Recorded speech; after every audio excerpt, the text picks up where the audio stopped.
Chào bạn, chúc mừng Tết Bính Ngộ. Có một hội viên chia sẻ với mình rằng bạn ấy bất ngờ khi thấy ở Việt Nam có khá nhiều người trẻ cũng rất quan tâm đến môn bói toán. Cá nhân mình thì thấy điều này khá bình thường. Vì trong xã hội ngày qua cũng vậy, bất kể ở Hồng Kông, Đài Loan hay Trung Quốc, điều này cũng khá phù hợp với không khí của Tết. Vì nhiều người có thói quen đi xem bói vào dịp Tết. Mình đoán sở dĩ hội viên đó nêu ra hiện tượng này là vì bạn ấy nghĩ rằng việc xem bói có vẻ không khoa học nên chỉ có người già hay người trung niên mới thích xem. Còn người trẻ từ giáo dục hiện đại thì nên quay trọng lý tính và không cùng quan tâm đến bói toán nữa. Thật ra, xét lại các nhà tư tưởng khai sáng lớn của phương Tây như Hume, Montesquieu, Kant hay Hegel thì họ cũng không chủ trương rằng con người phải sống theo lý trí 100%. Họ chỉ nói rằng con người cần phải tự hiểu giới hạn trí nhận của mình. Vì thế, phải dựa vào bằng chứng kinh nghiệm để suy nghĩ.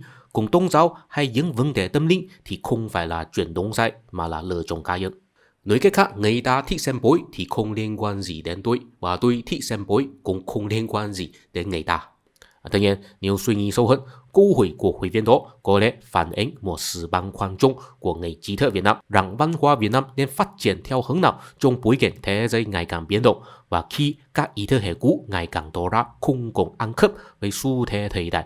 Cá nhân mình thấy rằng mặc dù văn hóa Việt Nam thuộc vùng Đông Á nhưng có một điểm khác biệt là tầng lớp trí thức truyền thống không thực sự mạnh mẽ, và điều này vừa có mà tốt vừa có mà xấu. Cái xấu là sau khi văn hóa bị tước gãy vì các phong trào cách mạng thì văn hóa cao cấp truyền thống gần như không thể phục hồi. Nhưng cái tốt là chính vì vậy, thế hệ mới có một không gian tự do rất lớn để phát triển những hình thức văn hóa mới mà không bị ràng buộc quá nhiều bởi tư duy hủ lậu.